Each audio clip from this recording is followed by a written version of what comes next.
Bueno, bien, estábamos diciendo que en la clase de hoy nos vamos a introducir en el pensamiento de un autor, Friedrich Hayek, un economista austríaco, que emigró de Europa continental a Inglaterra primero y luego a Estados Unidos. Estamos hablando de un intelectual que, como tantos otros, huyeron de la construcción, de la constitución, de la consolidación de los estados fascistas y totalitarios, específicamente en Alemania.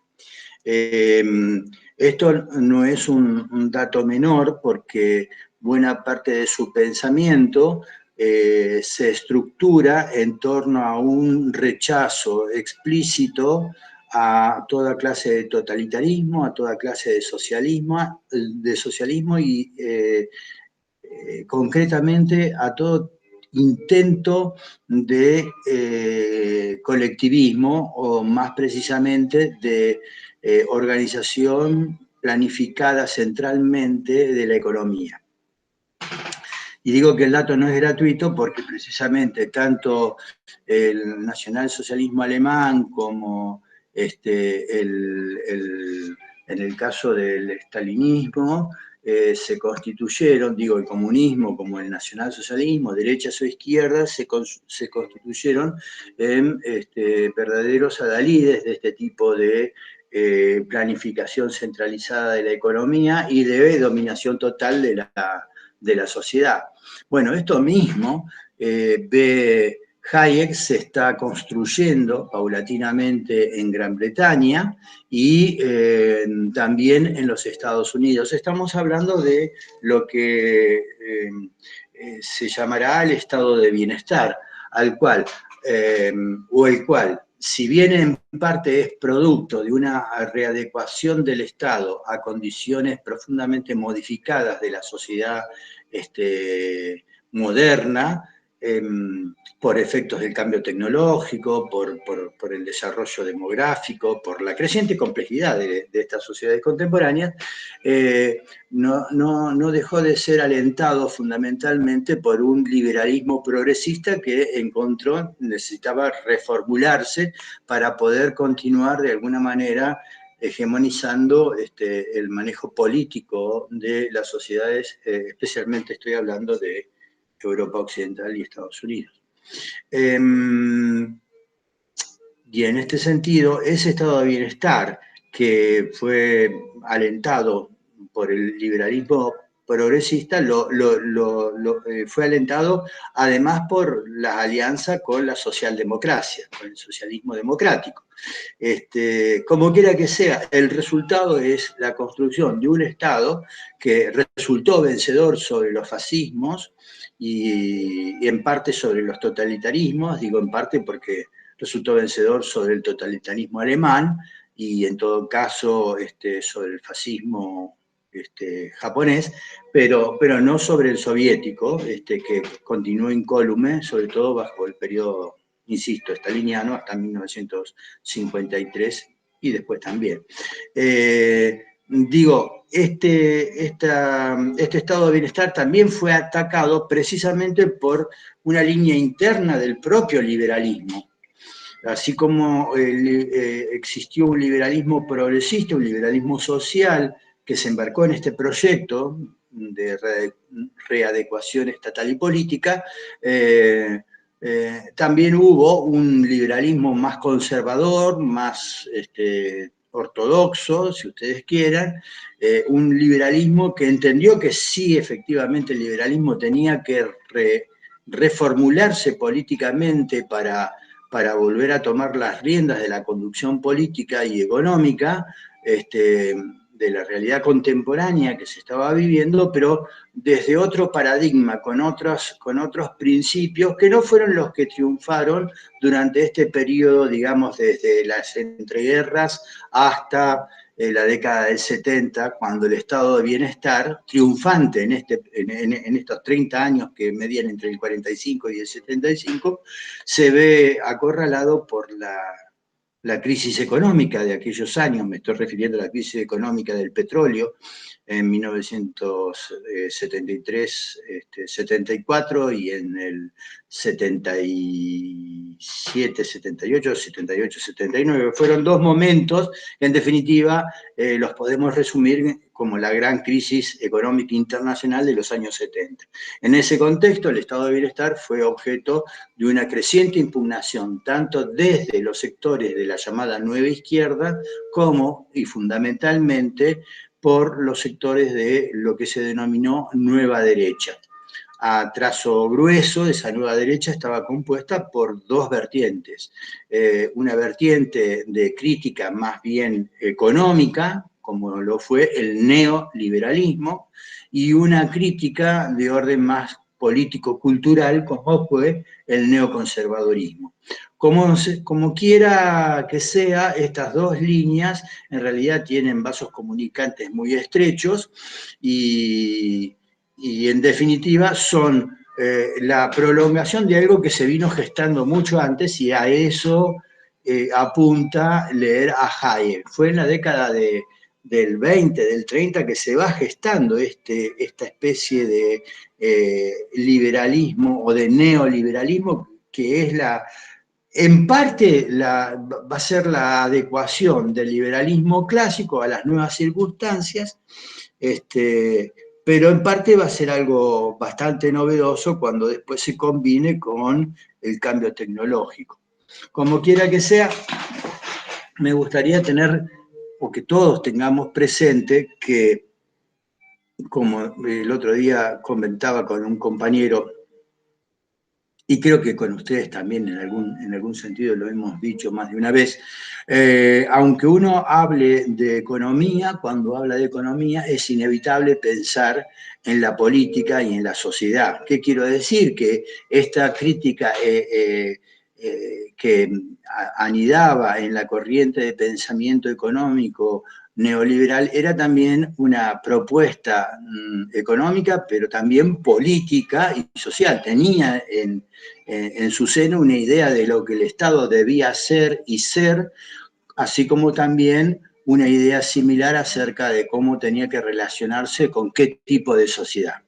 Así que política, economía y sociedad están en estrecha relación cuando uno habla tanto de la economía como de la política o de la sociedad. No se puede prescindir de los vasos comunicantes y de las relaciones que pueden mutar a lo largo del tiempo, pareciendo que en algún momento la economía predomina por sobre la política, o viceversa, es la política la que predomina sobre la economía, o a veces hay una ebullición social que parece arrastrar a ambas, dejándolas a retaguardia, pero lo cierto es que hay siempre relaciones muy fuertes entre estos tres ámbitos. Y volviendo a lo que nos interesa, cuando Hayek hace esta crítica al socialismo, al totalitarismo, está proponiendo una economía que él piensa es fundamentalmente una economía que se erige como crítica a la macroeconomía keynesiana, volcada al manejo de la demanda agregada, y al tipo de sociedad y de política que supone todo colectivismo, que es que es el dominio total de la sociedad y la oclusión de la libertad individual. Dicho esto, tengamos en cuenta entonces que el desarrollo de las ideas de Hayek son o acompañan un desarrollo un poco más amplio donde hay otros autores. Yo tomé a Hayek como un posible representante de esta corriente de pensamiento que todavía no se autodenominaba como neoliberal, pero que yo acá no los mencionamos, pero que estuvieron, escribieron y acompañaron en parte a la construcción de este movimiento, que tiene algunos hechos que acá no vamos a mencionar, como la constitución de la Sociedad de Mont Pelerin, donde este núcleo de economistas y y de políticos pensaban de qué manera se podía reformular el liberalismo sobre estas nuevas realidades. Hayek escribió una cantidad de libros más amplia. Acá tengo una lista. Bueno, Camino a la servidumbre es de 1944, cuando ella está en Gran Bretaña, pero después escribió en 1960 Los fundamentos de la libertad, y una obra tripartita que se publicó en 3 veces, pero que alcanza su culminación unitaria en 1982 con el título de Ley, Legislación y Libertad, donde expone la primera obra, Normas y Orden; una segunda, El espejismo de la justicia social; y una tercera, El orden político de una sociedad libre. Estas 3 obras son luego publicadas en la década del 80 bajo el nombre de Ley, Legislación y Libertad. Y en 1988, me lo recordaba un compañero en una charla el otro día, escribe La fatal arrogancia, los errores del socialismo. Vamos a ver que algunos de estos títulos, como Los fundamentos de la libertad, Normas y orden, El espejismo de la justicia social, de que el orden político en la sociedad libre y las arrogancias del socialismo, tienen mucho que ver con cosas que ya desarrolla y leemos nosotros, en parte en los 3 capítulos seleccionados de Caminos de servidumbre: el individualismo y colectivismo, intervencionismo económico y el totalitarismo, y seguridad y libertad. Eran los tres capítulos que teníamos para leer. Pero déjeme decir algo más sobre esta cuestión. Hayek no hace otra cosa que volver a cuestionar, a volver a poner en cuestión la relación que debe mediar entre el individuo y la sociedad, entre el individuo y el Estado.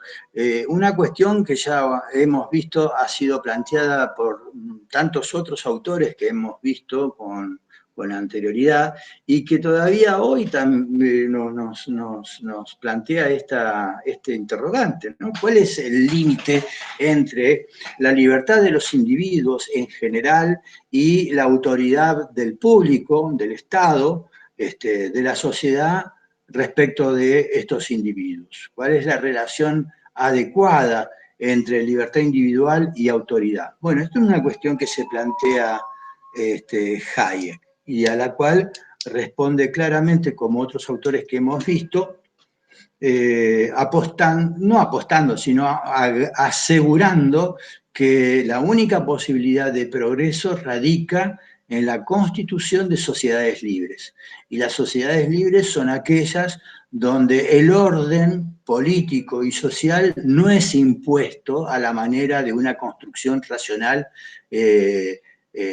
proyectada deliberadamente, sino a través de un orden social que se construye y se expresa de manera espontánea por múltiples actividades, iniciativas individuales.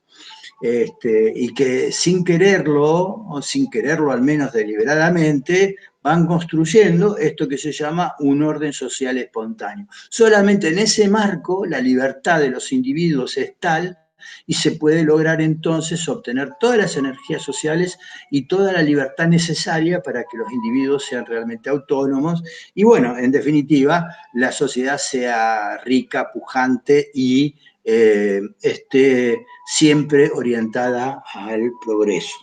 ¿Qué les parece hasta ahora? Bien. Bueno, pueden plantear su disidencia, ¿no es cierto? Aunque sospecho que pocas veces nos hemos planteado este interrogante central, ¿no? ¿Hasta dónde el público, el Estado, debería intervenir en la esfera de libertad de los individuos, en la libertad de cada uno de nosotros? O en todo caso, ¿hasta dónde debería llegar la libertad de cada uno de nosotros? Claro que hemos respondido siempre intuitivamente a esto de maneras muy sencilla y esquemática. Bueno, mi libertad no puede avasallar a los de los demás, los derechos de los demás no pueden ser validados a costa de los míos propios y cosas por el estilo. Acá se trata de que ensayemos algunos razonamientos un poco más, no sé si más profundos, pero más meditados, ¿no? Bien, entonces, antes de entrar en, que espero ustedes me digan, ¿no? De qué viene cada uno de los capítulos mencionados. Déjenme decir lo siguiente, para Hayek, como para muchos de estos autores, aparece como fundamental la incompatibilidad entre todo tipo de colectivismo y la libertad individual. Y cuando hablamos de colectivismo, hablamos de colectivismo de izquierda, de derecha, de centro, democráticos o totalitarios. Colectivismo alude a una concepción orgánica de la sociedad, alude a un intento de conformar esa sociedad de manera deliberada según un modelo preexistente, algo así como una especie de construcción racional, un racionalismo constructivo o un constructivismo racional, si ustedes quieren. Díganlo como les parezca, pero es la idea de que con la razón voy a la realidad y la conformo según a mí me parece, y estamos hablando de conformar sociedades complejas. Bueno, esto para Hayek es imposible por varias razones, pero fundamentalmente porque en el intento y en los métodos para lograrlo, más allá de la bondad de los fines, la igualdad social, la justicia social, lo más probable es que no se logren esos objetivos y lo que perezca, lo que sea finalmente abolido, sean la libertad individual. Bueno, el segundo punto que quería señalar, ya lo he mencionado, pero es importante rescatar esta idea porque de ella se desprenden algunas consecuencias importantes que voy a adelantar aquí. El orden social es un orden no querido por nadie en particular.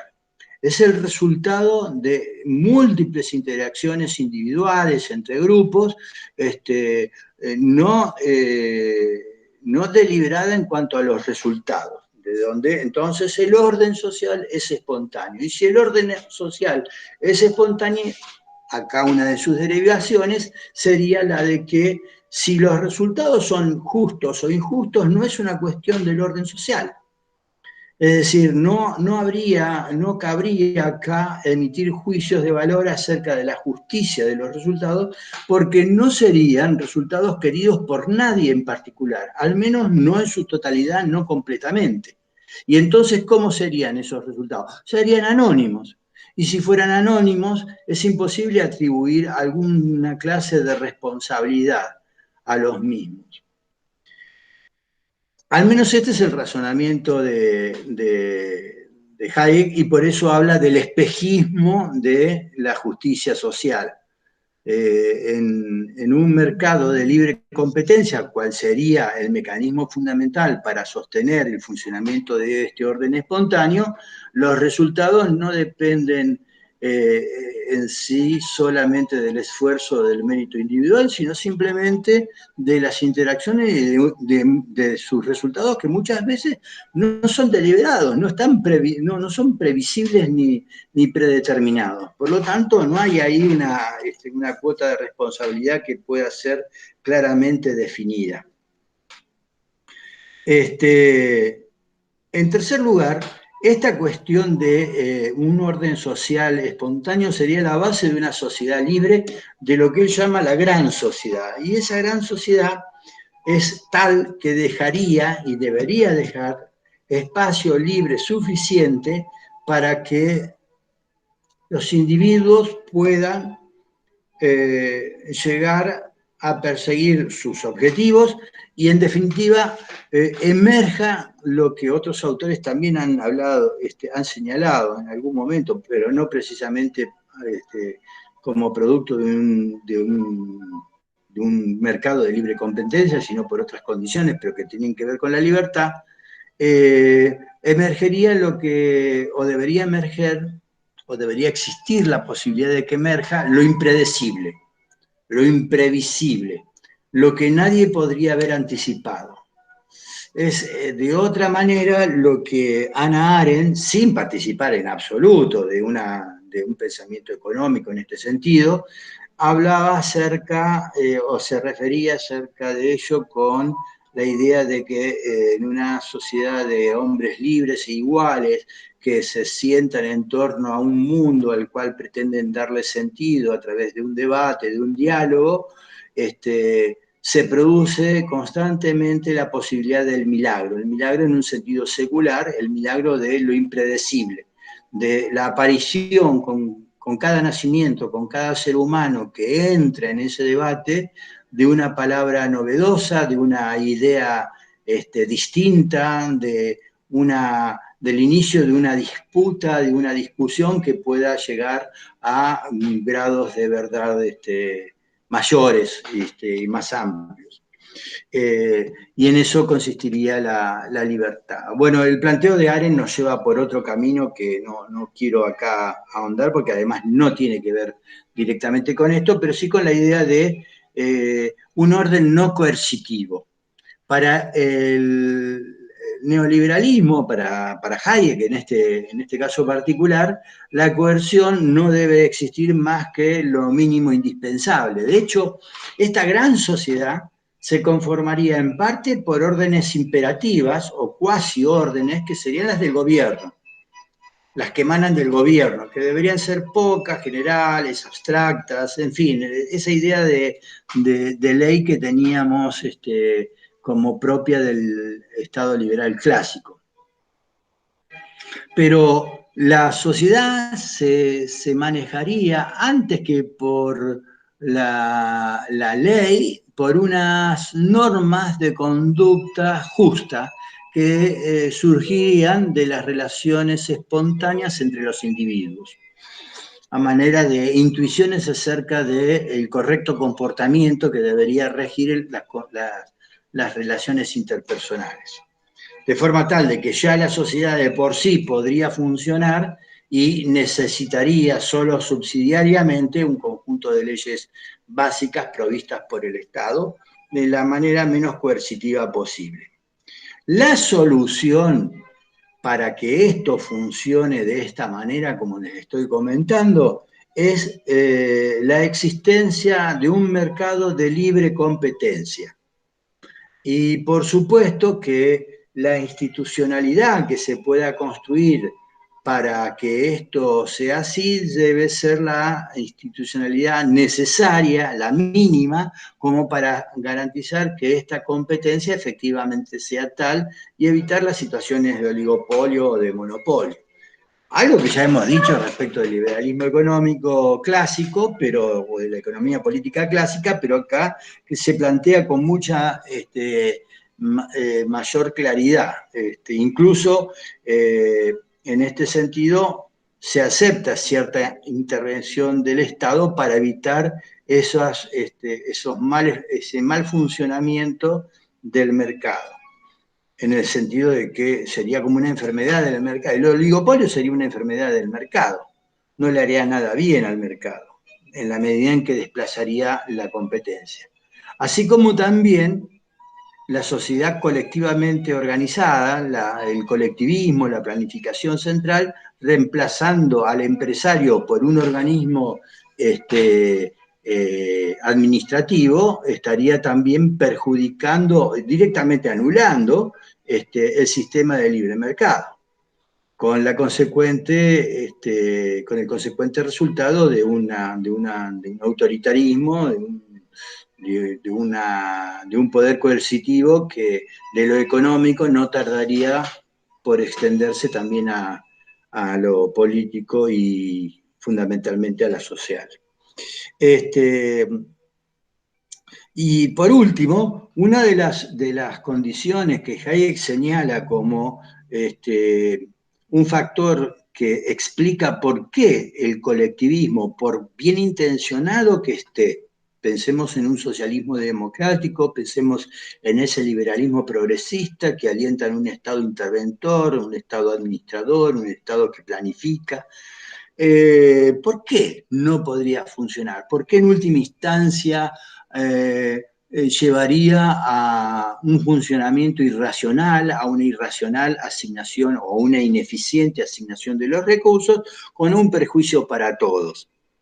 Porque nos tendríamos que enfrentar con el problema de la información imperfecta. Esto es, para poder planificar el funcionamiento de una economía en una sociedad compleja y plural, es necesario, o debería ser necesario, contar con toda la información acerca de los gustos, las preferencias, los niveles tecnológicos, las disponibilidades de recursos, etcétera, para entonces asignar correctamente los recursos y dar vía no solamente a la producción, sino también a la distribución, a la circulación y a la captación de estos recursos por los privados. Esto es por el conjunto de la ciudadanía. Bueno, esta empresa, este cúmulo de información está más allá de las posibilidades de ser captada eficazmente por una organización centralizada.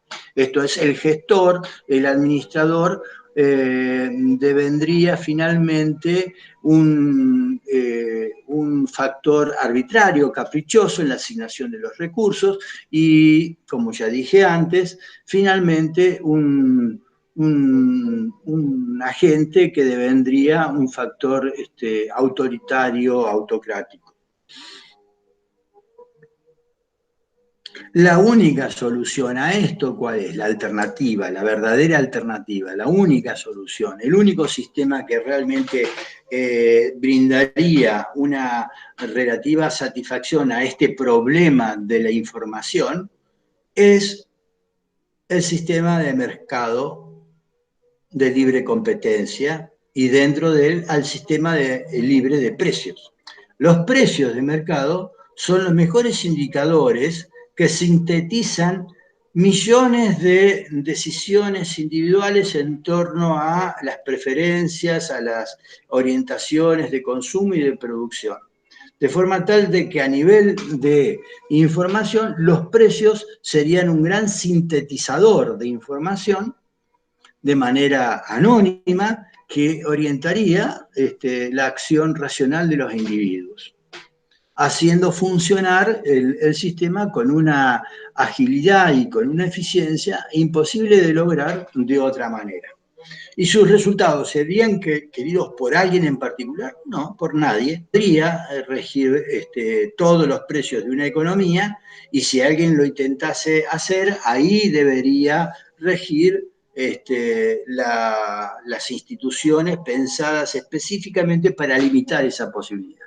Algo que ya en su momento había sostenido sobre la libre competencia, sobre los beneficios de la libre competencia y los peligros que podía implicar el monopolio, Adam Smith.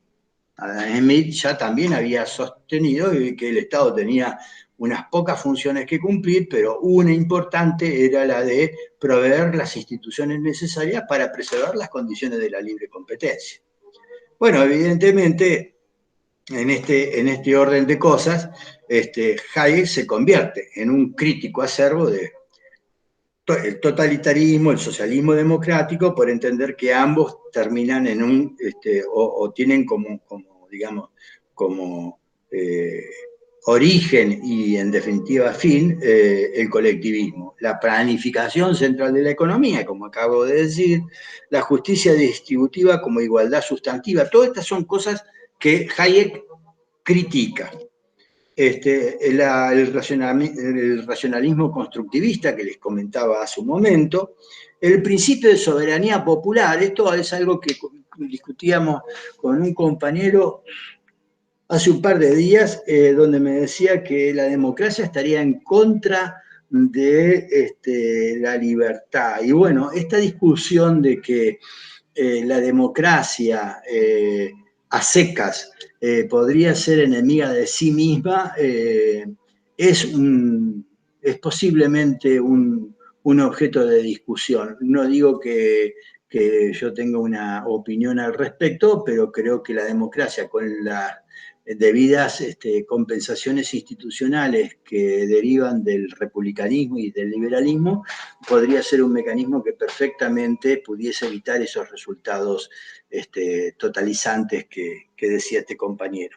Bueno, pero lo cierto es que Hayek piensa así, que la soberanía popular no es el principio no es un principio adecuado, y la estructura impositiva progresiva tampoco. Esto es que los impuestos graven especialmente a los ricos no es lo correcto, sino que la mayor parte de la sociedad pague sus impuestos para solventar a una mínima proporción de pobres.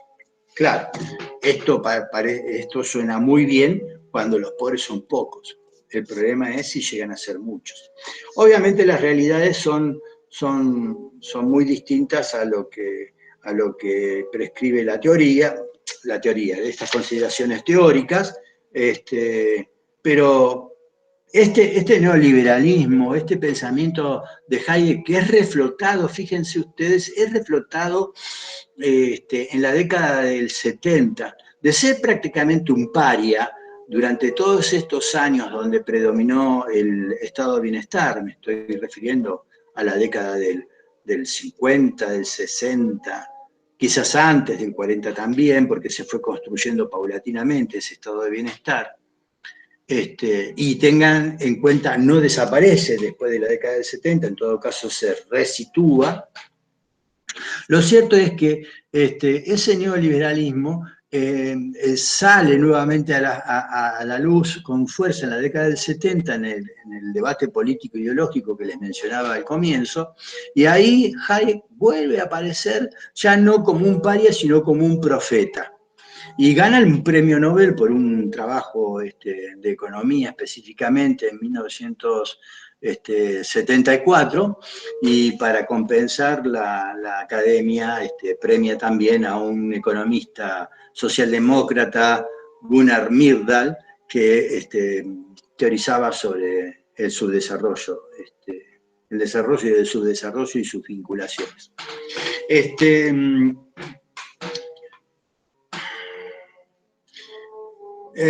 Yo dejaría para después, finalmente, qué crítica hacía el neoliberalismo, pero quiero terminar, háganme acordar, quiero terminar esta clase con una definición más o menos amplia, a trazo grueso, de qué significa el neoliberalismo, insistiendo en esta idea de que no es solamente una concepción económica, aunque se presenta fundamentalmente como tal, sino también entraña una concepción política del Estado y una concepción social de cómo debería ser la sociedad y su relación con el Estado, o del Estado con la sociedad.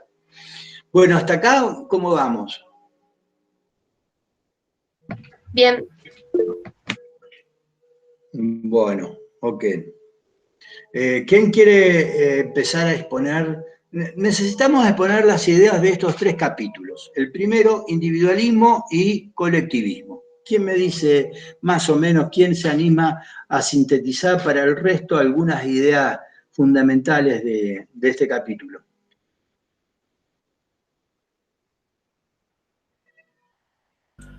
Bueno, yo.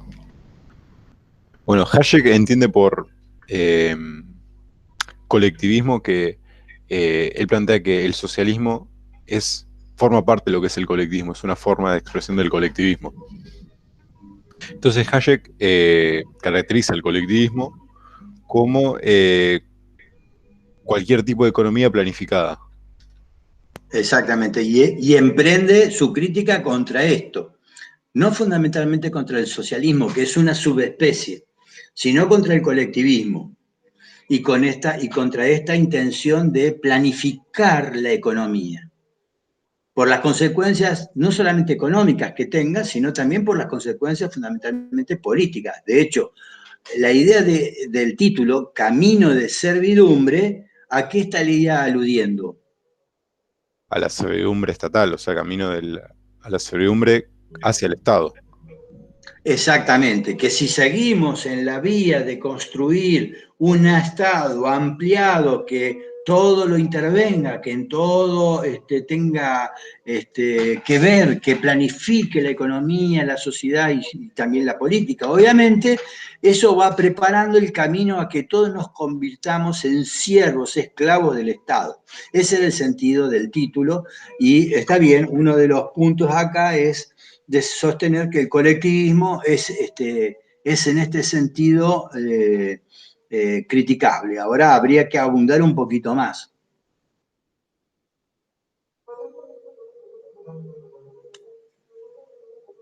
Chicas.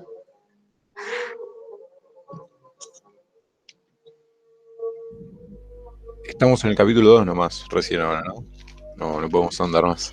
El capítulo 3, individualismo. Son 3 capítulos, chicos. El capítulo 3, el 7 y el 9, 379. El 3 habla sobre el individualismo y el colectivismo. En qué medida el colectivismo aplasta toda imposibilidad de individualismo. El siguiente, la intervención económica y el totalitarismo. En qué medida toda intervención económica implica alguna clase de totalitarismo. Y por último, ¿por qué en el capítulo 9? Porque seguridad y libertad muchas veces están de alguna manera reñidas, según cómo se conciba la seguridad, fundamentalmente. Entonces estamos en el capítulo 3, del cual hablaste algo, señalaste algo bien, creo yo, Xian, y me gustaría abundar un poco. ¿Qué les parece, chicas? ¿Sobre este capítulo? Sí, sobre el capítulo de individualismo y colectivismo. Bueno, acá él plantea cómo, digamos, la planificación económica sería el principal instrumento que haría la reforma socialista, y no me acuerdo si en este capítulo también criticaba como que se estaban confundiendo qué se ponía primero, si el método o los Claro. fines, como que siempre se defendía una cosa, pero no se miraba qué era lo que eso conllevaba, digamos. Eso se dice acá en este capítulo, tenés razón. Sí. Es que se puede perseguir los fines tan loables como la igualdad, la seguridad, la justicia social, pero cuando vamos a ver cómo se logran esos objetivos, vemos que no solamente no se logran, sino que incluso hasta pueden ser contradictorios y darnos un resultado distinto. Acá vuelvo a señalar, permitime, Azul, que diga lo siguiente, esa referencia que les hice bibliográfica a Albert Hirschman, Retóricas de la Intransigencia, donde él dice que a lo largo de 3 momentos históricos, la Revolución Francesa, la expansión del sufragio universal y la instauración del estado de bienestar, se erigieron una retórica, la retórica de la intransigencia, de la reacción, con distintos argumentos, y él dice hay 3 básicos, el de la futilidad, el del riesgo y el de la perversidad, ¿no? En el primer caso, todos tus esfuerzos serán en vano, los esfuerzos del reformista, digo yo, y nada cambiará. Por lo tanto, no vale la pena iniciar ni siquiera una acción de reforma. El segundo, el de la peligrosidad, ojo con perseguir tal objetivo porque podés abrir una caja de Pandora y los efectos deseados podrán ser ampliamente superados por los efectos adversos, ¿cierto? Y en tercer lugar, el de los efectos perversos, que es que aunque uno persiga fines elogiosos, moralmente justificables, emprendido el camino de la reforma, antes que alcanzar eso, se alcanza lo contrario. Y sería alguno de estos argumentos, sobre todo el segundo y el tercero, el que entran a tallar en algún tipo de discurso político, como posiblemente sea este, en parte. En parte, es debatible, es opinable.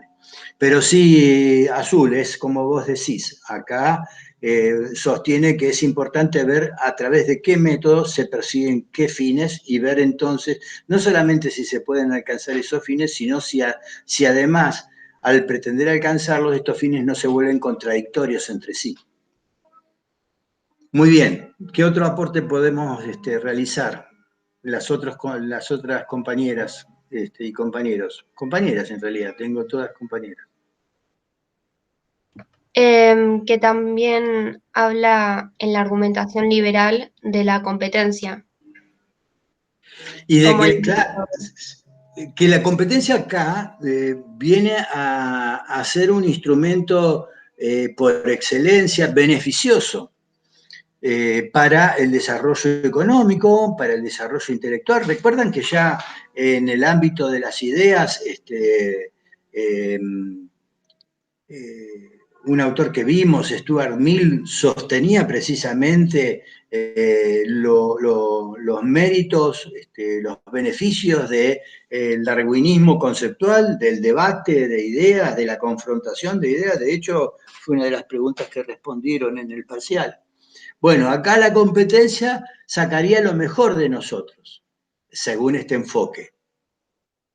Claro, yo lo tomé como dice en un momento, el esfuerzo individual, o es la mejor guía para conducir eso, y es lo que a mí me permite entender después los argumentos que el autor toma en los siguientes capítulos. De por qué en los siguientes capítulos. El esfuerzo está bien. individual.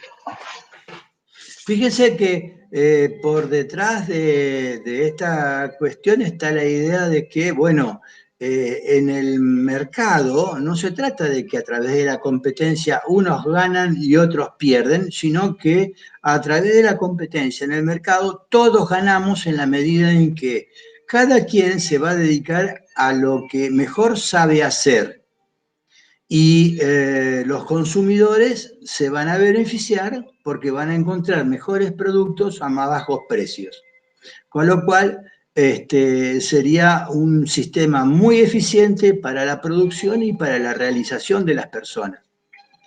Después uno puede ver que en la realidad esto no es así enteramente, pero en teoría parece atractivo en principio.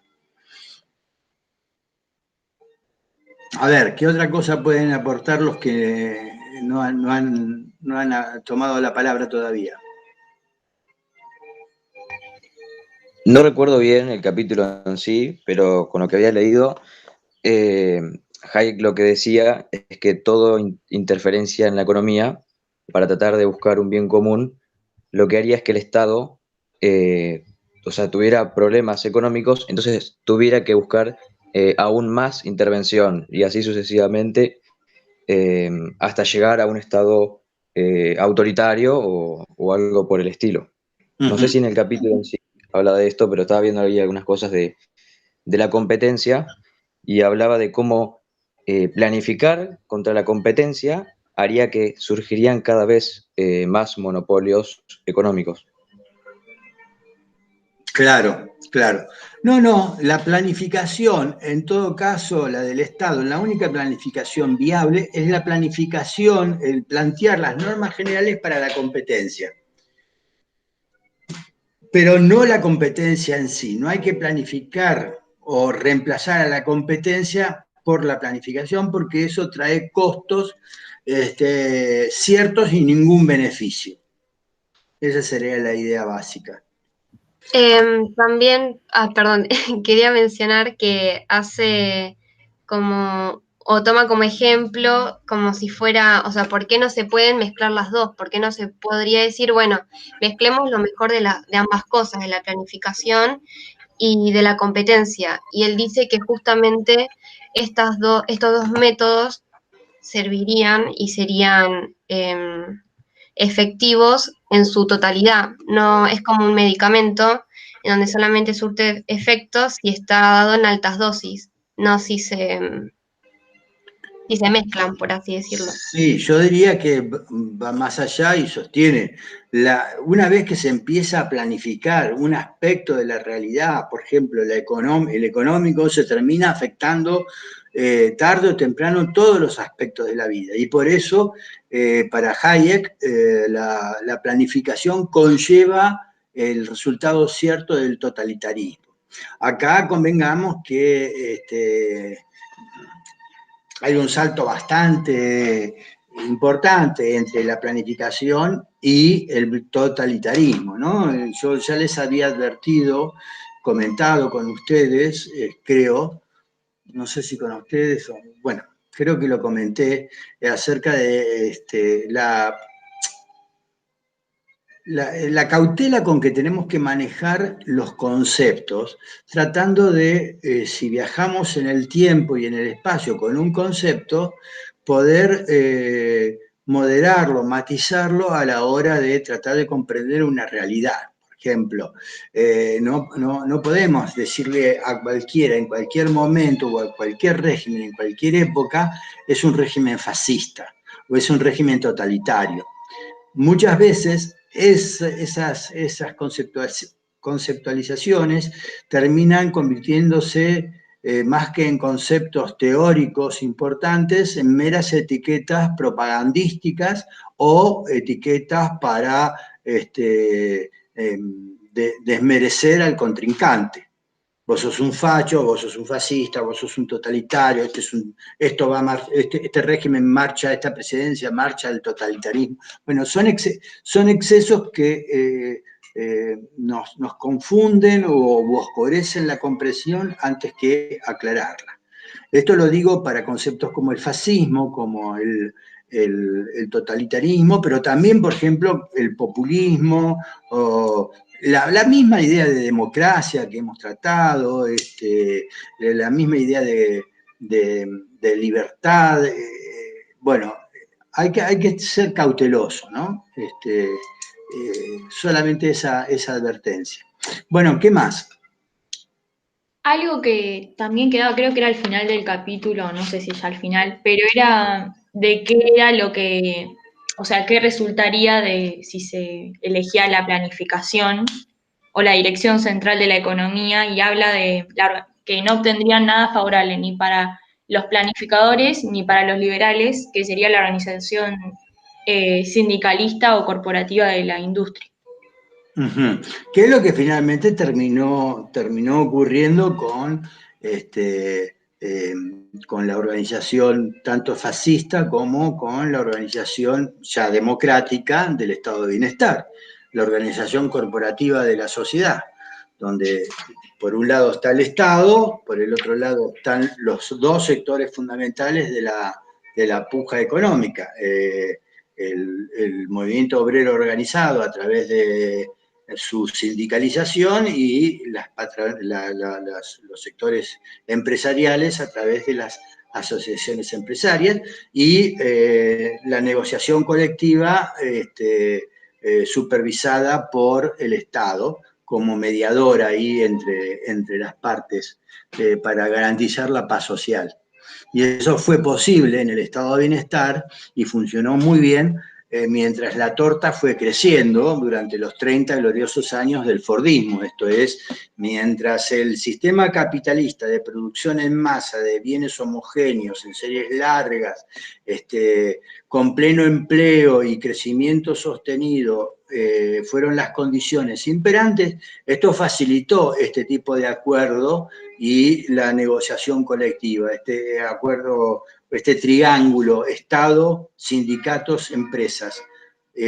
La cuestión se empieza a desvirtuar por una serie de factores y se vuelve imposible, o al menos se vuelve cada vez más difícil de que funcione, cuando uno de esas patas, el empresariado, logra independizarse del asiento de su producción en un territorio específico, gracias al cambio tecnológico.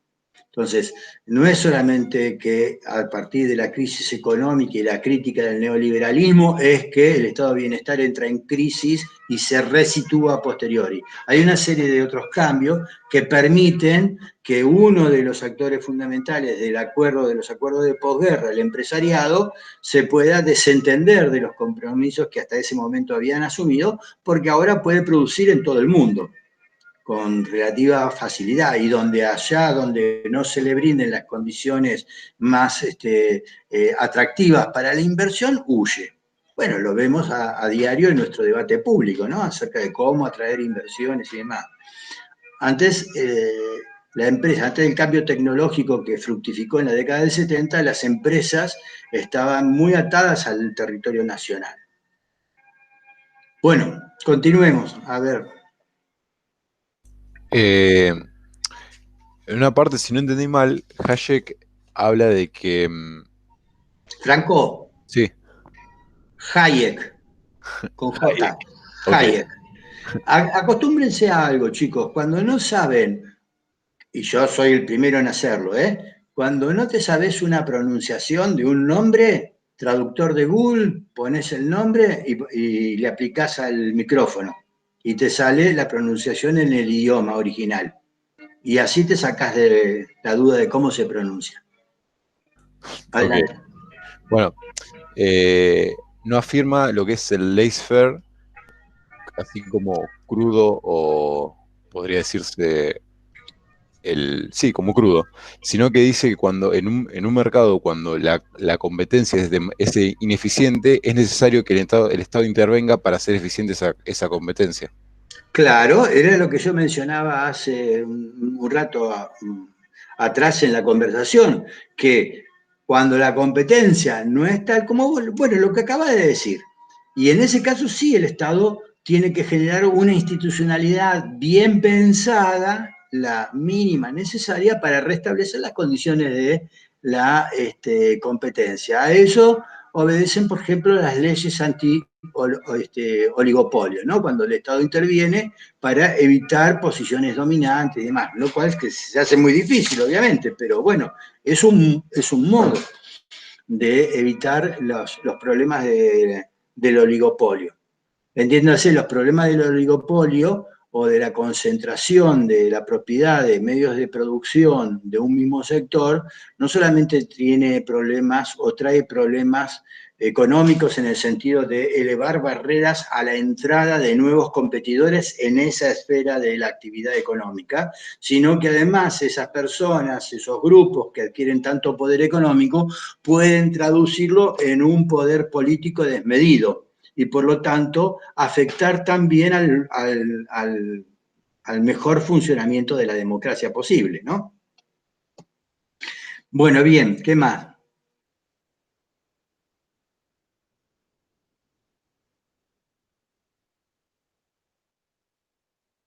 Bueno, déjeme decirle lo siguiente, y déjenme después hacer una... No está a favor de las leyes antimonopólicas, denuncia que el Estado le permite a cierta... y se me fue.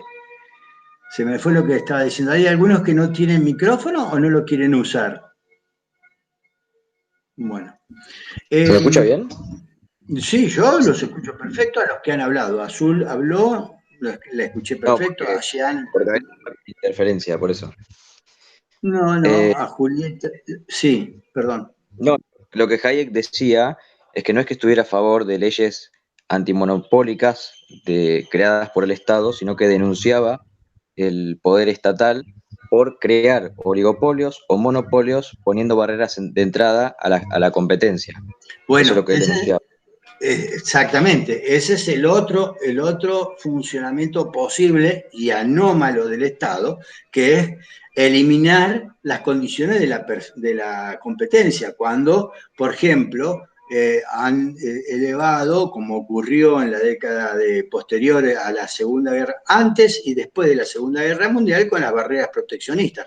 Ustedes saben que de resultados de la Segunda Guerra Mundial se acusó, entre otras razones, de la conflagración a la creciente tendencia de los estados a mantener altas barreras proteccionistas, impidiendo el comercio internacional. Y producto de esta convicción es que de los acuerdos de posguerra alcanzados en Potsdam, en Yalta y en Bretton Woods, surgieron las organizaciones internacionales como la Organización de las Naciones Unidas, como las rondas GATT, que eran GATT es por las cifras, por la sigla en inglés, que eran acuerdos generales de libre comercio. Esas rondas se hacían periódicamente a través de los años para acordar entre los países cómo ir liberalizando el comercio.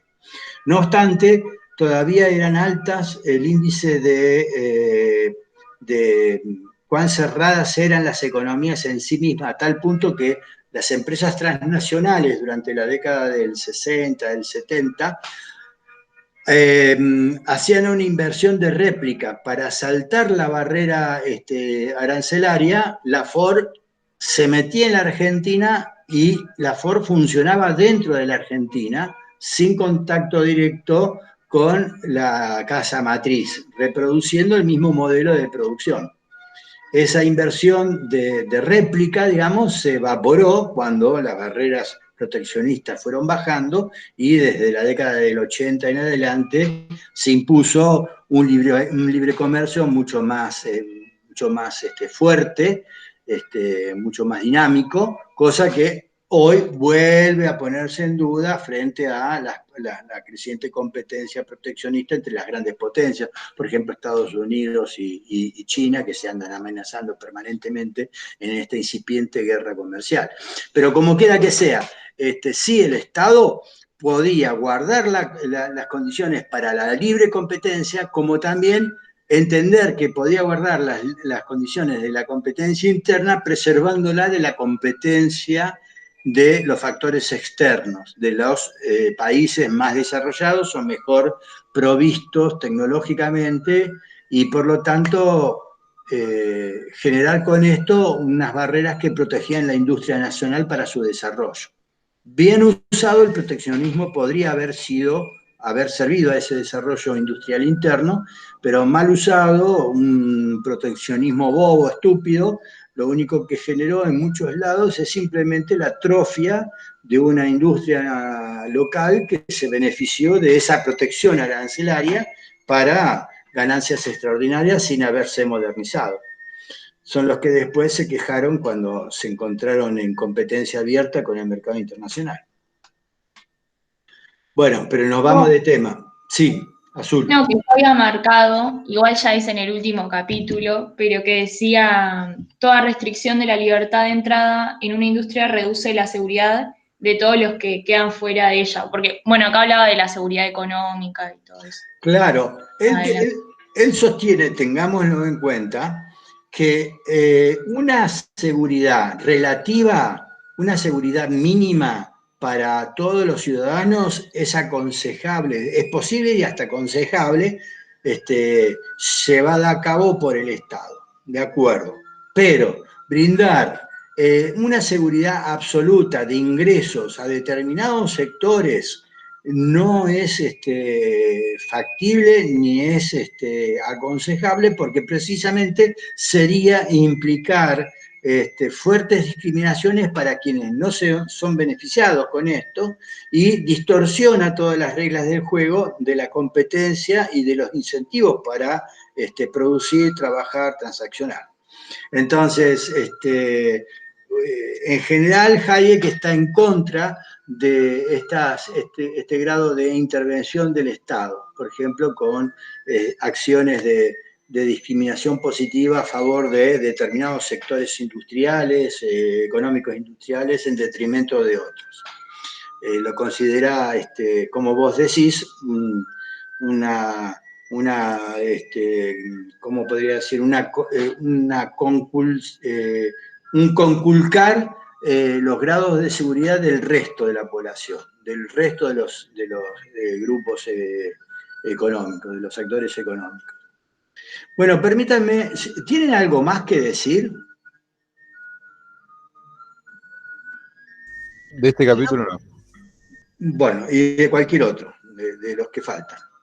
Algo de su lectura, de la lectura que hayan hecho. ¿Les queda algo en el tintero por decir?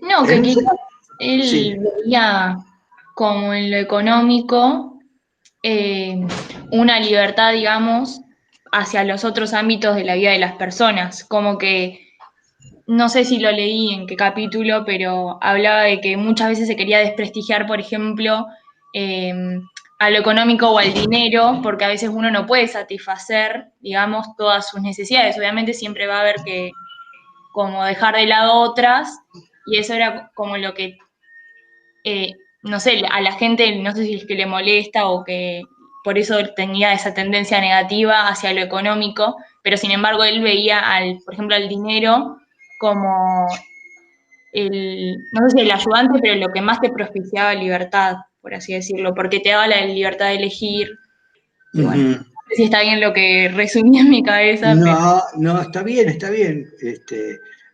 Hay que,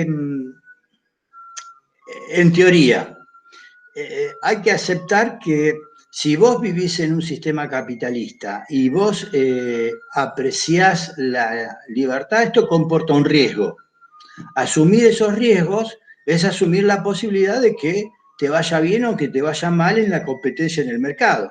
Y que tenga la posibilidad, la libertad de decir, si me fue mal acá, trato por otro medio de que me vaya bien en otro sector de la economía. Y así sucesivamente. Ahora, si vos lo que querés es la seguridad de un ingreso determinado, garantizado por el Estado, esto de manera extendida, y si es mínimo, podría ser factible. Ahora, si lo querés como miembro de un grupo, por ejemplo, como en tanto que sos mujer, o en tanto que seas de una religión minoritaria, o en tanto que seas de una etnia en particular, en tanto que seas miembro de una rama económica en emergencia, por la competencia internacional, por los precios internacionales, por lo que sea, pongamos la industria de textil, amenazada por la invasión de importaciones de textiles mucho más baratos de otros lugares del mundo, esto ya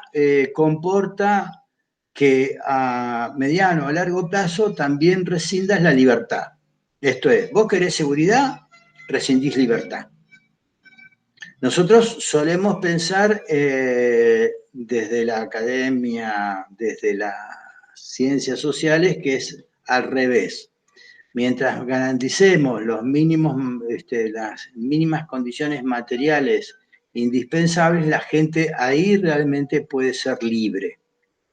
Y planteos como el de Hayek sostiene lo contrario. Vos sos libre en la medida en que asumís el riesgo y la responsabilidad por sus resultados. Si vos querés tener garantizados los resultados, eso implica que va a tener que intervenir alguien para garantizártelo. Y va a tener dos consecuencias. Uno, que finalmente va a ser discriminatorio para otros sectores. Y mañana puede serlo para contigo. Y segundo, va a crecer la autoridad de esa persona externa a vos, la encargada de mantener esa seguridad social, entre comillas, y la que tarde o temprano va a terminar culminando en que se van a anular todas tus condiciones u opciones que hagan a una verdadera libertad, donde quien defina tus ingresos va a definir en qué los utilizás y cómo los utilizás. Eso es más o menos lo que plantea, me parece a mí, Hayek. No sé si alguien tiene una lectura distinta.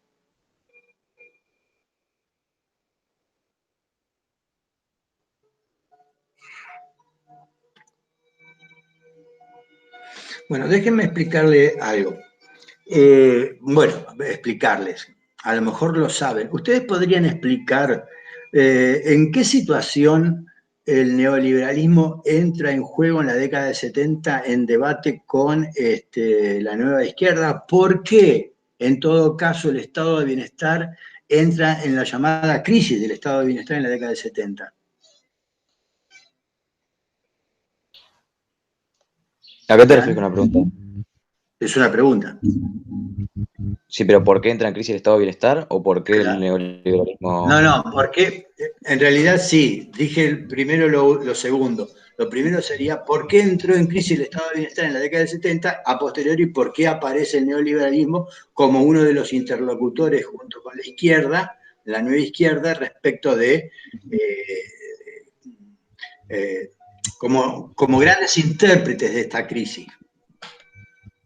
Bueno, el estado de bienestar que comienza una expansión del crédito, que es lo que comienza todas las crisis cíclicas llamadas del capitalismo, en los 70 es cuando se efectúa una de las grandes crisis económicas, que es cuando hay una inflación y al mismo tiempo hay desempleo, que era algo que para el keynesianismo no era posible, teóricamente, y sí termina ocurriendo. Entonces, ¿Y por qué hay desempleo? ¿Y por qué hay inflación?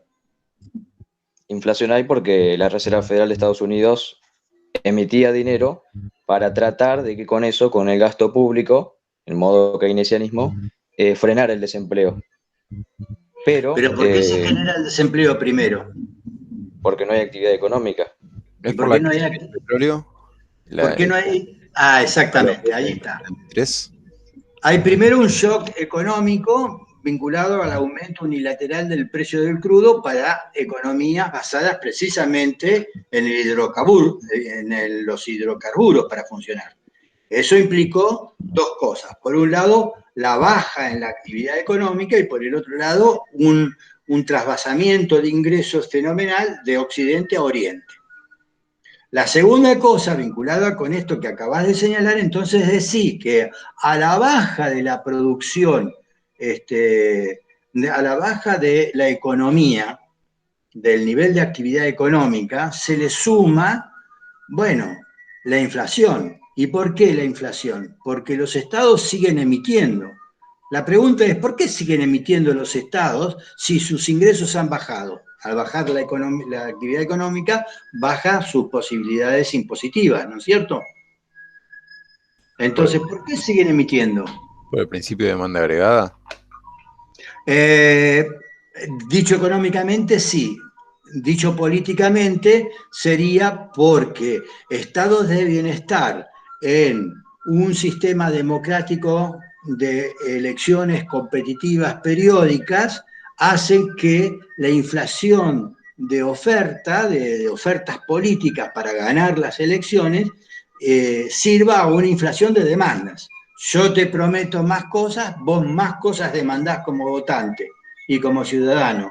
Y en ese constante ofertar más y demandar más, se produce una espiral que los estados no están dispuestos a, digamos, aplacar, y por eso cubren el déficit público con emisión monetaria, pero la emisión monetaria genera inflación. Y entonces tenés ese fenómeno que vos decís, Jean, de estanflación, estancamiento e inflación. Esa es la crisis del estado de bienestar en términos económicos. Y despierta el problema, despierta la interpelación desde la izquierda, pero fundamentalmente desde la derecha y fundamentalmente desde el neoliberalismo. A ver, ¿por qué estamos en esta situación? Y ahí empieza toda una crítica del estado de bienestar. ¿Recuerdan ustedes o saben ustedes por qué le critica esta nueva derecha fundamentalmente el neoliberalismo al estado de bienestar? ¿Puedes repetir la pregunta, profe? ¿Qué le critica el neoliberalismo al estado de bienestar? ¿Qué crítica le hace a esa institución que conocemos como estado de bienestar? El tamaño del Estado y más que nada también la emisión monetaria. Bueno, por un lado la emisión monetaria, pero entiende por qué está emitiendo el Estado. Entonces le dice, ustedes gastan demasiado, tienen que reducir el gasto público. Y dentro del gasto público, piensen conmigo, en un estado de bienestar, ¿cuál ha de ser seguramente uno de los gastos más importantes dentro del presupuesto? La seguridad social. La seguridad social. Los servicios, los derechos sociales, la financiación de los derechos sociales. ¿Y cuáles de esos cuáles son los grandes componentes de esos derechos sociales? Digan tres nada más, en términos genéricos. Salud pública. Salud pública. Perfecto. Educación. Educación y por último, así en términos muy genéricos, después se puede descomponer. Jubilaciones. Está dentro de la seguridad social. El trabajo. Todos los seguros vinculados con el mundo del trabajo. Las tres áreas, fíjense que después, con la hegemonía de los planteos neoliberales, fueron objeto de fuertes ofensivas de capital privado. La salud, la educación y los pedidos por una desregulación del mercado de trabajo. ¿Me explico? Entonces, el neoliberalismo le critica el tamaño, pero dentro de ese tamaño el gasto, y dentro de ese gasto el gasto social. Chicos, ahorremos el gasto social, achiquemos el gasto, volvamos a un equilibrio de cuentas, vamos a sanear las economías, restémosle funciones al Estado, que el Estado se retraiga de todas esas esferas en las que no es un asignador eficiente de recursos, y démosle rienda suelta a los mercados. Y ya entendimos por qué los mercados son importantes para este tipo de pensamiento o enfoque económico-político. Los mercados son eficientes asignadores de recursos. Entonces, empresas liberadas del peso de una intervención estatal gravosa, con mercados de trabajo más desregulados, con una desregulación general de la economía, baja de impuestos, apertura comercial y financiera, supuestamente daría una economía más dinámica, un Estado más eficiente y una sociedad civil más autónoma, donde los individuos puedan decidir por sí mismos qué educación, qué salud quieren, comprándosela. ¿Cómo? A través de su validación en el mercado. Dejemos de lado entonces la ciudadanía clientelar. Esos siervos del Estado pasarán a ser ciudadanos responsables. Todo hubiese funcionado bien si las sociedades emergentes durante la década del 80 y del 90, además de haberse renovado económicamente, tecnológicamente, se hubiesen planteado en términos de una participación más abierta, más franca del aumento de la riqueza. Pero pese a que vamos a disentir con algunos compañeros, la idea general es que las sociedades concentraron en la economía, concentraron la riqueza, las sociedades se volvieron más desiguales y frente a la cohesión de la sociedad del estado de bienestar aparecen las sociedades polarizadas, con fuertes desigualdades, y aunque el capitalismo sigue creciendo, lo hace con cada vez crisis más recurrentes. Recuerden ustedes, simplemente a modo de gráfica, una línea ascendente pero acerruchada por las crisis. En la década del 80, a principios de la década del 80, la crisis del tequila, la crisis de la deuda externa mexicana. En el 95, la crisis de tequila, nuevamente México. En el 97, Rusia. En el 98, Asia. En el 99, Brasil. En el 2001, Argentina. En el 2008, Estados Unidos. Y así sucesivamente. Y mientras tanto, el neoliberalismo parece seguir gozando de buena salud, aunque la gestión política de las sociedades se vuelve cada vez más ríspida. Bueno, ha sido una simplificación lo que acabo de decir, porque hay distintos tipos de neoliberalismo, yo les comentaba a algunos compañeros. Nosotros hacemos una definición a grandes rasgos de lo que es el neoliberalismo. El neoliberalismo, ahora vamos a esta definición que les prometí al comienzo, es una corriente de pensamiento económico que sostiene las bondades de la libre empresa, el libre mercado como el mejor asignador de recursos, y por lo tanto alienta un Estado mínimo, eficaz, eficiente, que garantice el orden, la justicia, la validez de los contratos y no mucho más. Y luego una sociedad civil rica, fuerte, con una impronta importante del gobierno local. Sociedades abiertas al comercio internacional y al flujo internacional de capitales, sociedades que busquen integrarse de manera dinámica a la globalización. Y así tendríamos estados, como les repito, chicos y eficaces, economías libres y eficientes y sociedades ricas y pujantes. Esa es la idea del neoliberalismo a grandes rasgos. Ahora, dentro del neoliberalismo hay neoliberalismos extremos como los libertarios, los libertarianos también llamados, cuyo filósofo fundamental es Robert Nozick, con Anarquía, Estado y Utopía, o el ordoliberalismo, que es el neoliberalismo alemán, que acepta una intervención mucho más interesante del Estado en términos de asistencia social. Y bueno, y otras tendencias más de orden económica, como el anarcocapitalismo o el anarcoliberalismo, que llevan a un extremo estos planteos. Por ejemplo, Nozick sostiene que el Estado solamente tiene que proveer funciones de policía y fundamentalmente preservar los derechos de propiedad. Todo tipo de impuesto es de alguna manera un saqueo al bolsillo del individuo. Bueno, son posturas, hay que leer la filosofía que sostienen por detrás.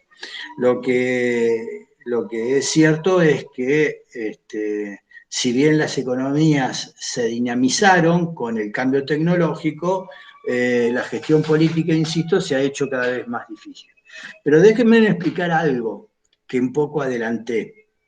¿Por qué este cambio repentino en la década de 70? Porque el estado de bienestar entró en crisis. ¿Por qué no la superó y siguió el acuerdo, digamos, keynesiano? Porque, acordemos, después de la década del 70 el keynesianismo entra en decadencia y lo que se vuelve hegemónico es el neoliberalismo.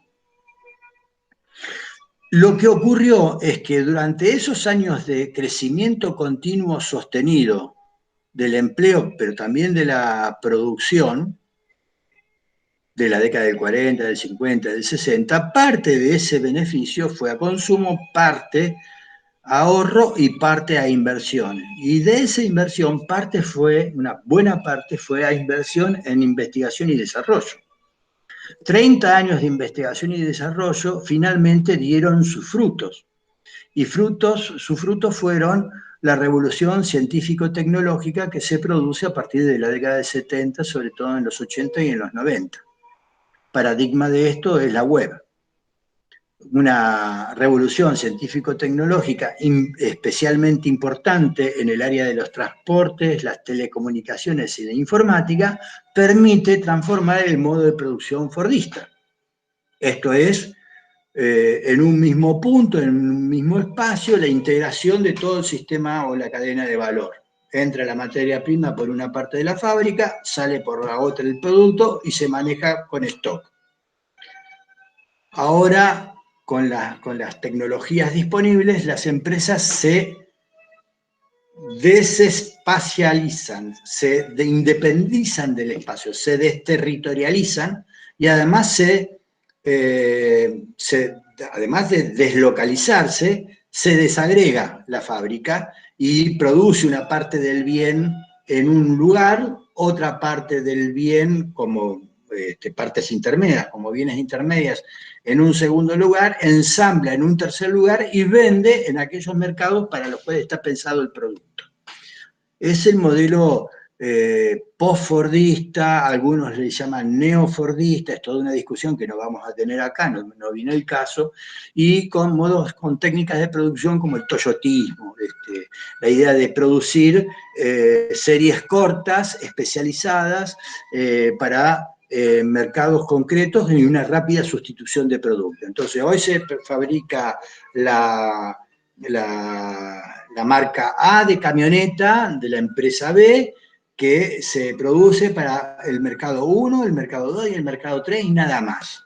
y dentro de 3 años se deja de producir eso y se pasa a un nuevo modelo de camioneta y se va a fabricar en tal otro lado y se va a vender en tal otro país, y así de seguido.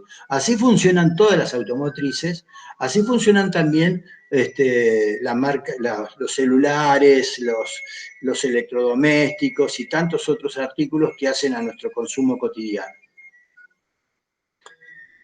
Lo que a mí me parece fundamental es pensar que el cambio tecnológico motorizó la posibilidad de un cambio en el régimen de funcionamiento del capitalismo, que además de desterritorializarse y desagregarse en la cadena de producción, además de eso, una parte importante busca la forma financiera de expresión. Esto es, el capital que para generar ganancias no necesita necesariamente consolidarse, no ya en un país, sino consolidarse en un producto. Piensen ustedes, capitalistas, para su objetivo fundamental, ¿cuál es? Aumentar el capital. Invierto capital, para esto produzco un bien o un servicio, lo vendo en un mercado X, y una vez que lo vendí, obtengo el capital ampliado, es decir, el capital invertido más la ganancia, y reinicio el ciclo. Ahora, en ese planteo, entre que yo invierto en la producción de un bien o un servicio y lo vendo, ahí transcurre un lapso. Ese lapso vale. ¿Qué pasa si yo lo anulo? ¿Qué pasa si yo logro invertir capital y obtener capital ampliado casi inmediatamente? Eso es el capitalismo financiero. Un capitalismo que empieza a independizarse del espacio, del territorio, hasta de las personas. Se amplía automáticamente a través de la especulación, con derivados, productos a futuro, el plástico, los movimientos financieros especulativos, compra y venta de deuda soberana o de bonos gubernamentales, adquisiciones, fusiones y descomposiciones de empresas.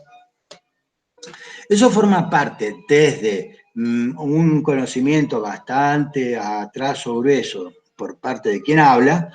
Esto forma parte del capitalismo moderno y de buena parte de sus problemas. Por ejemplo, ¿qué fue la crisis del 2008 que tanto ruido hizo en el mundo y que todavía afecta a las economías? Bueno, ahora afectadas por la pandemia, pero esa crisis fue una crisis especulativa que empezó en el mercado de las hipotecas, del mercado inmobiliario de los Estados Unidos.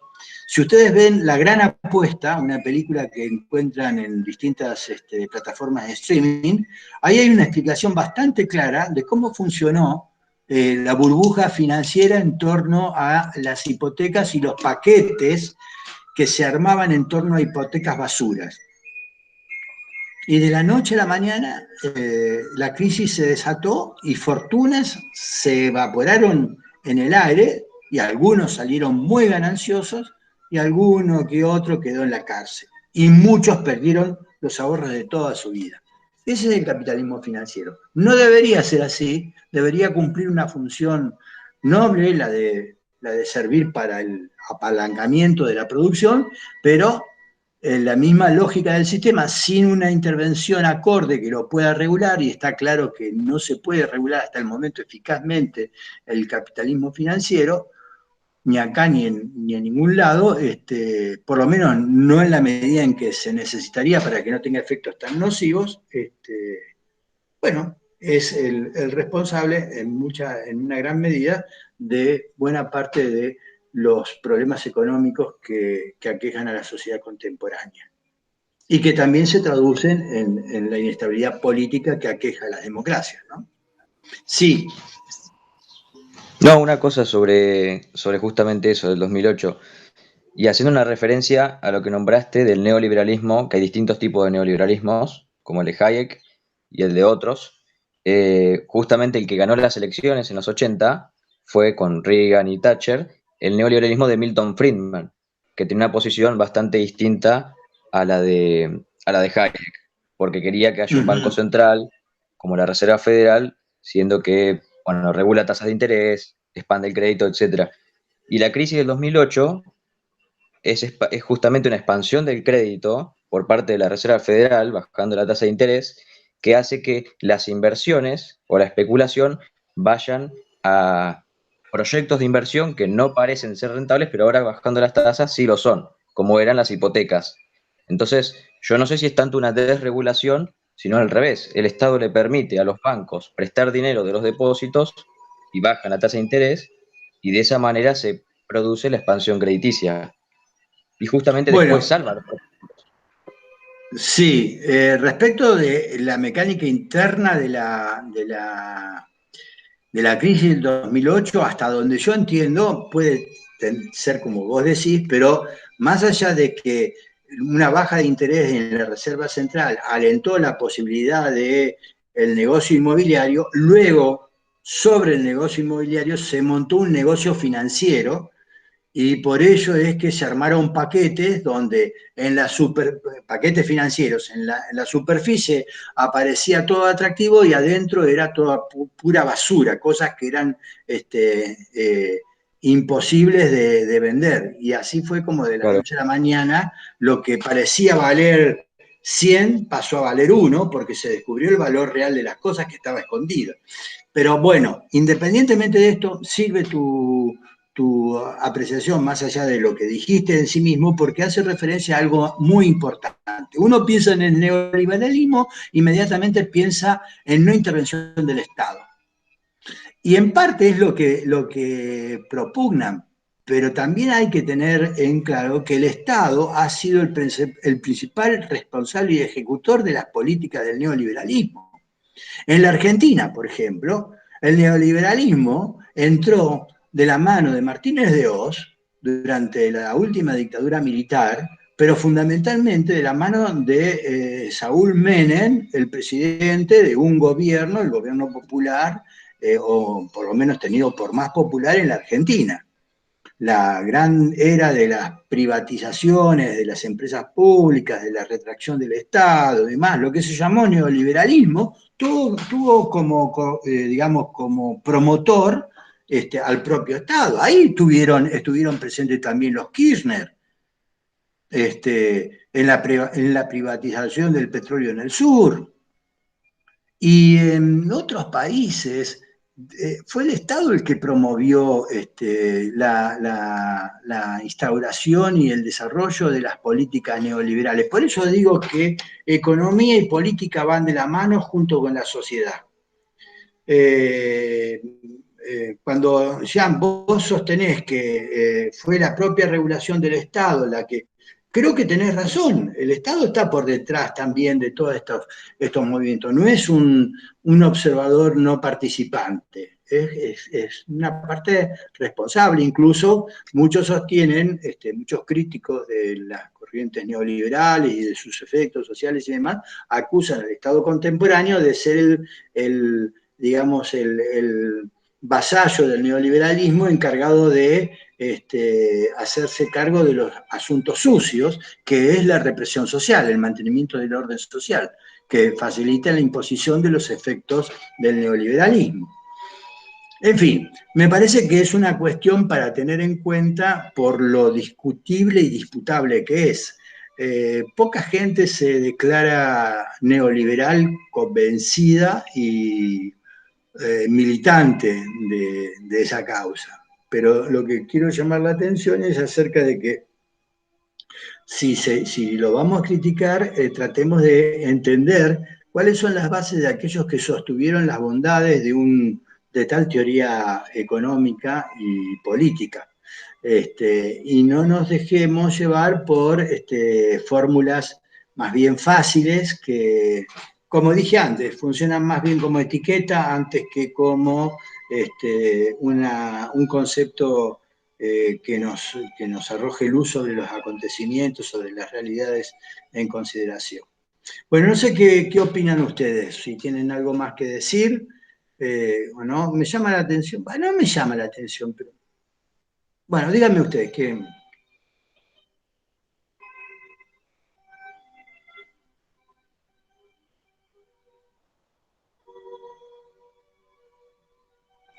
Yo sobre este tema no tengo Sí. más nada. Creo que, o sea, cuando fuiste hablando de la presencia del Estado, de lo que piensan, digamos, no sé, las corrientes neoliberales, no sé cómo definir, pero bueno, que quizás esto, recalcar como que uno a veces lee, ponele, cuando yo empecé a leer a Hayek, creía que iba a ser un no rotundo a la participación del Estado, pero bueno, como da chances, por ejemplo, cuando dice que en una sociedad civilizada, ya donde abunde la riqueza, no es imposible pensar que se puedan satisfacer como las necesidades, no sé si básicas o, por ejemplo, dar refugio a personas, pero bueno, siempre acorde a respetar las libertades individuales y eso. Pero nada, yo me pensaba como chocarme con un autor que diga no, un no rotundo y quizás Mm. no era tan así. La idea, Tampoco se compara con otros, ¿no? sí, una idea que es provocativa, problemática del neoliberalismo es negar la idea de los derechos sociales como tales y proponer en su lugar políticas sociales focalizadas para los menesterosos, para los que de alguna manera necesitan asistencia porque no pueden valerse por sí mismos hasta cierto punto, ¿no? Y entonces plantean una subsidiariedad del Estado, si me permiten, como que el Estado es subsidiario, aparece solo en la medida en que sea necesario. Y esto es algo que hay que discutir con más datos para ver hasta dónde realmente es subsidiario y hasta dónde, como dije recién hace un momento, no es un promotor principal a la hora de plantear estas políticas.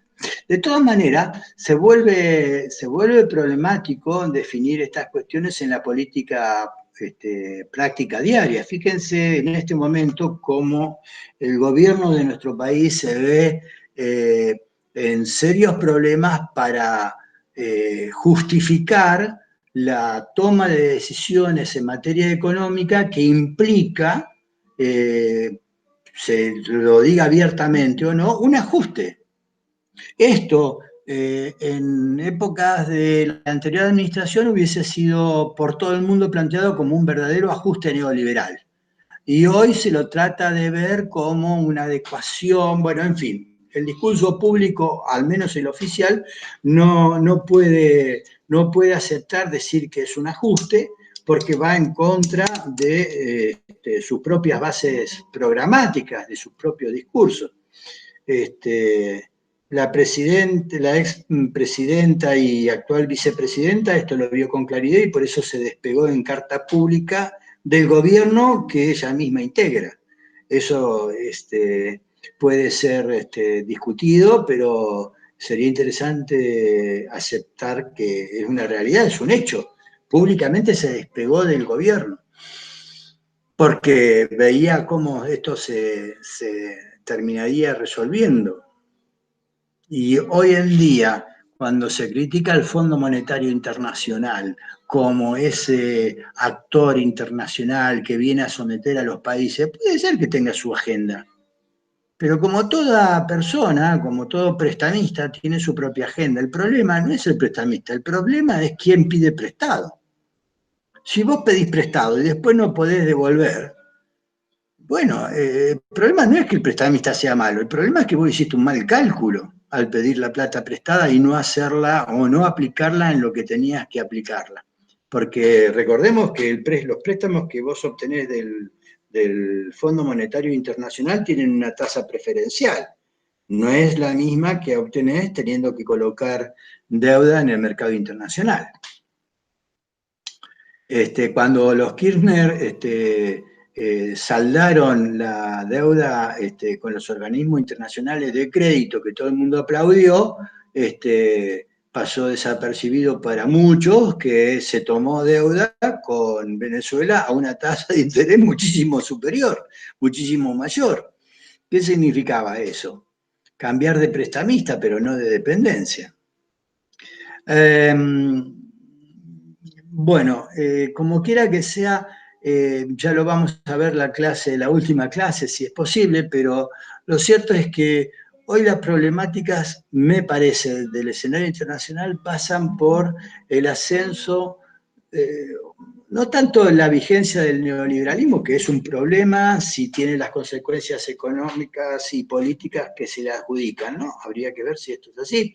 Pero no sé a ustedes qué les parece, pero me parece que en todas partes lo que suena como un fenómeno crecientemente importante es, por un lado, la posibilidad cada vez más probable de que en el mediano plazo Estados Unidos sea desplazado por Rusia como hegemón internacional y por China, y más allá de las sombras que encierra Estados Unidos, China es un régimen autoritario.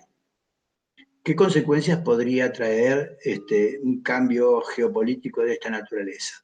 Y por otro lado, el ascenso o la creciente ebullición de los movimientos de derecha, los líderes populistas o neopopulistas o de derecha radical, pónganle el nombre que quieran, pero evidentemente movimientos que van planteando captar a los descontentos del liberalismo, a los descontentos de la democracia, para encolumnarlos detrás de discursos que promueven una unidad artificial de las demandas insatisfechas, encontrando responsables al inmigrante, a los países extranjeros, a distintas minorías, en fin, discursos del odio que tienden a generar sociedades hostiles para con el diferente, para con el otro.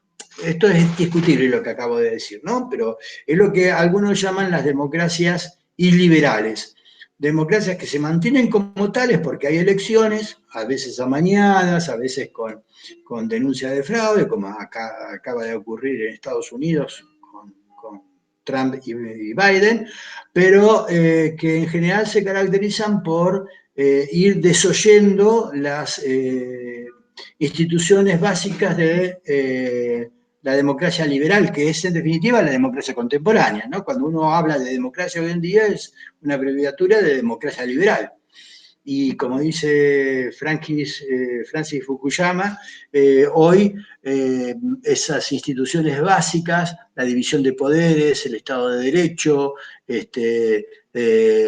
la Constitución, los derechos civiles, los derechos a la libre expresión, están siendo avasallados en pro de otros valores comunitarios, identitarios, de seguridad, que la gente avala popularmente y que creo nos conducen a sociedades más ríspidas, que no van a encontrar solución a sus problemas, sino que los van a acrecentar, acrecentando también los problemas internacionales, me parece a mí. No sé qué opinan, que si tienen algo para decir. Bueno, si no tienen más nada para decir, me despediría de ustedes, les agradezco su presencia. Son 8 personas nada más. No deja de ser. Sí, perdón. Yo tengo una pregunta, no tiene que ver con la clase, por si quiere dejar de grabar o... Ah, bueno, dejo de grabar, capaz que me vas a insultar. No. Ahora nada. Pará que detengo la grabación.